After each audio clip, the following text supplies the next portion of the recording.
Í dæmi 15 er að vinna hérna með einhverju upplýsingar geimfara og geimverur og puttana á þessum geimverum. Við skulum bara vinna þetta í röð og skulum byrja á að klára töfluna. Byrjum bara að leggja saman tíðnina og fá út heildartíðni sem er 25. Og safntíðni, við skulum byrja henni. Fyrsta talan í safntíðni er alltaf sama og fyrsta talan í tíðni. Svona. Næsta tala safnast upp með þessari og við gerum það eftirfarandi hátt, jafnt og næsta tala plús talan hér fyrir ofan útreikninginn minn, sem fyrsta safntíðnitalan. Og þegar við gerum þetta svona, þá getum við dregið niður fyrir restina. Og ef ég sé að þessi tala og þessi tala er svo sama, þá er ég að gera rétt. Við skulum svo finna hlutfallið á tíðninni, jafnt og fyrsta tíðnitalan, deilt með heildartíðninni og við skulum festa gildið á henni til að geta dregið niður eftir smá. Drögum þetta niður. Leggjum þetta saman til að vera örugg.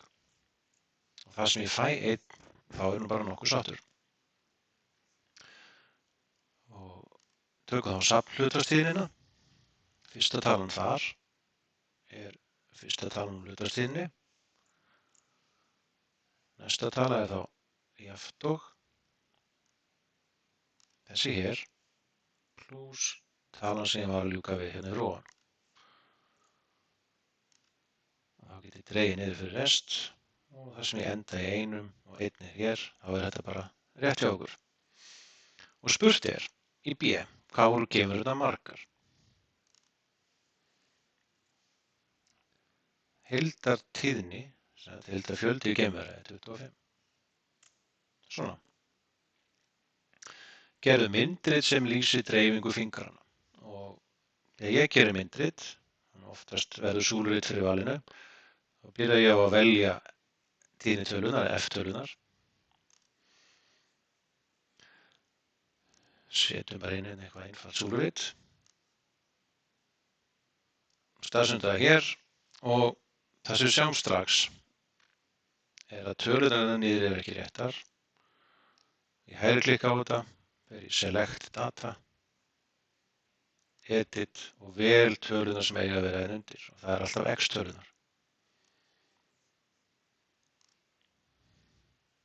Svona. Fallir að setja svona datalabel á þetta. Þá sjáum við gildi í hverja súlu og svo getum við bætt við hérna titlum, bæði fyrir neðan og til hliðar. Og þið getið sem gefið þessu þau nöfn sem að þið viljið. En við skulum hoppa yfir í næstu spurningu. Hver var heildarfjöldi fingrana? Við erum í rauninni ekki búin að finna út úr því með gerð töflunar og mæli ég því með því að við bætum við dálk sem heitir F sinnum X. Þessi hér. Því að við sjáum að tvær geimverur voru með enga putta, 6 þeirra voru með 1 og svo framvegis. Þannig að við ætlum að finna heildarfjölda fingrana með þessum dálki hérna. Þetta er jafnt og F sinnum X. Gerum það nákvæmlega sama við rest, svona. Leggjum þetta saman með AutoSum og við fáum út að heildarfjöldi fingra er 47. Sem sagt, svona. Þá erum við nokkuð veginn búið með þetta dæmi.